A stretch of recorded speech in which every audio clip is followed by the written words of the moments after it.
Yesterday morning I would have been horrified at watching a woman named Caitlin die on a video that just popped up on my computer screen. But that's the past now. I relished every second of the video as the lady that stood behind Caitlin slowly sawed off her neck with an old steak knife. Let me start at the beginning. At 10 yesterday morning, I woke up and saw that I had a random friend request on Facebook. Like everyone else, I did a little bit of profile lurking. After 10 minutes of looking around, I saw that she was in her mid-30s, didn't really have a lot of friends, but oddly attractive, like the third grade teacher you had a shameful crush on. Plain looking, but hell, not a lot of girls ever added me. Without giving it much further thought, I added her and sent her a message asking who she was. A little about myself. I am a 34-year-old widower. I don't have any kids, but I do have a cat I love named Chadwick. My wife was the perfect woman, and I loved her to death. 6 months ago, I came home to see my wife's body lying on her front yard, mutilated to the point to where I could barely recognize her corpse. You and Caitlin are going to play a little game with me. You have 24 hours to decide if she gets to keep living her miserable life or face a long and painful death. The decision can be made as soon as the game reaches the 6-hour mark. But to make this a bit more fun, I decided to give you a fun fact about her once an hour. The longer you wait, the more you will learn about her. However, if you don't make a decision before the 24-hour period, you will be the next one. I'm not stupid. I tried calling the cops, but as soon as I dialed 911, my phone froze, and I received a new message. Did you really think that would work? For the duration of this game, I will control your phone as well as what you do. Let me lay out some ground rules since you seem like you don't have much common sense. You cannot leave your house.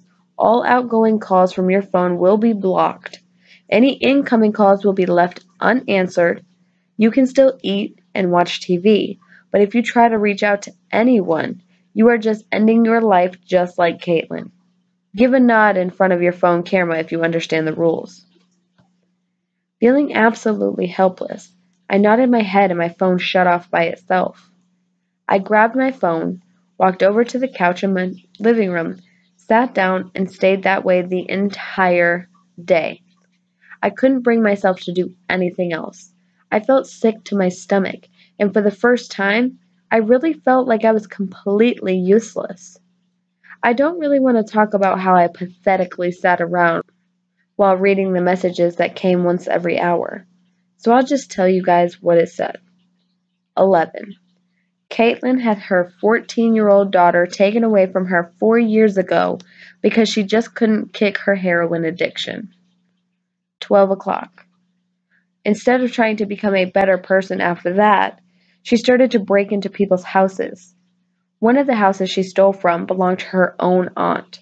She knew where her aunt kept her money and she took every cent. When her aunt died 6 months later, Caitlin didn't even have the decency to show up at the funeral. 1300. 2 years ago, Caitlin managed to find a man crazy enough to date her. He was a junkie just like her. Within 3 months of dating, they got into an argument that led to the death of her boyfriend. His fragile body was soon covered with dozens of cuts made from her kitchen knife. Luckily for her, he didn't really have any ties with anyone. No family. Friends all ditched him after realizing he would never quit the drugs that changed him into a shitty person. He didn't even have a job.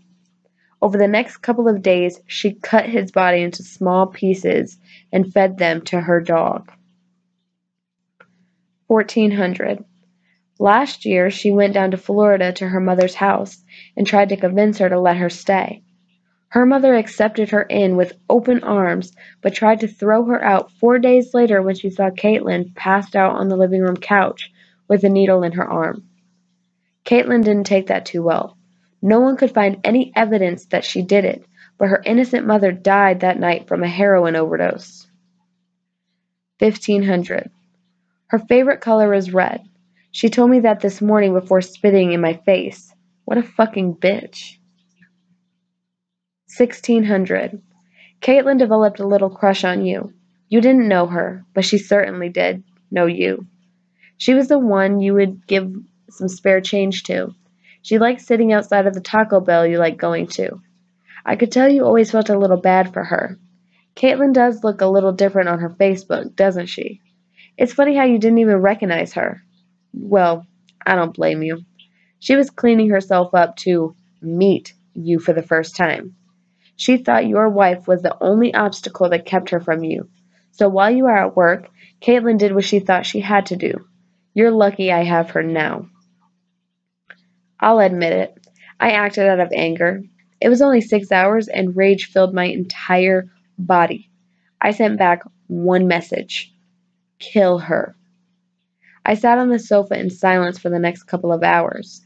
I was waiting for some sort of notice that it was all over. I finally got what I was looking for around 8.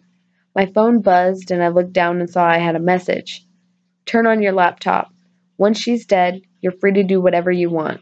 Like I said, I watched the killer of my wife get beheaded, and I fucking loved it. Every cut the lady made with her knife was accompanied by another stream of blood and a pathetic plea from Caitlin. Even when I think about it this morning, I don't have any regrets. I'm writing to you guys to tell you if you have ever been greatly wronged in your life, there are people out there who will help you get your revenge, including their own. It took 7 minutes for Caitlin to die.